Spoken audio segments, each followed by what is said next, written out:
সচিবালয়ের মতো সুরক্ষিত এলাকায় অগ্নিকাণ্ডের ঘটনায় সরকার উদ্বিগ্ন বলে জানিয়েছেন দুর্যোগ ও ত্রাণ উপদেষ্টা ফারুকী আজম।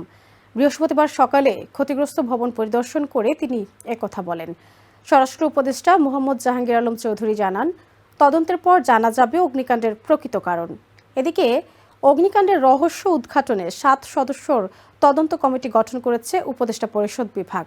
সচিবালয়ের 7 নম্বর ভবনের প্রায় সব নথিপত্র ক্ষতিগ্রস্ত হতে পারে বলে আশঙ্কা জানিয়েছেন ফায়ার সার্ভিসের মহাপরিচালক ব্রিগেডিয়ার জেনারেল জাহিদ কামাল।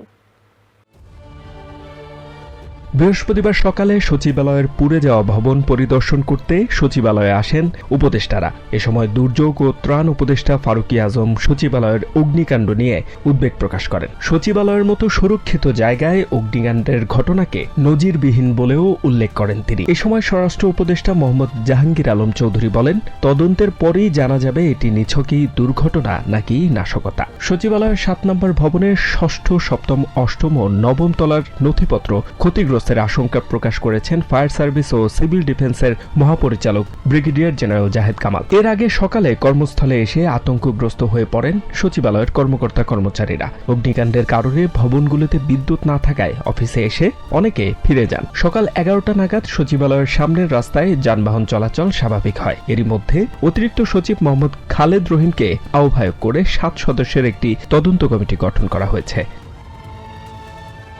অন্যদিকে এ ঘটনায় সামাজিক মাধ্যম ফেসবুকে কড়া হুঁশিয়ারি দিয়েছেন উপদেষ্টা আসিফ মাহমুদ। অগ্নিকাণ্ডের ঘটনায় যারাই জড়িত থাকবেন তাদের বিন্দু পরিমাণ ছাড় দেওয়া হবে না বলে মন্তব্য করেন তিনি।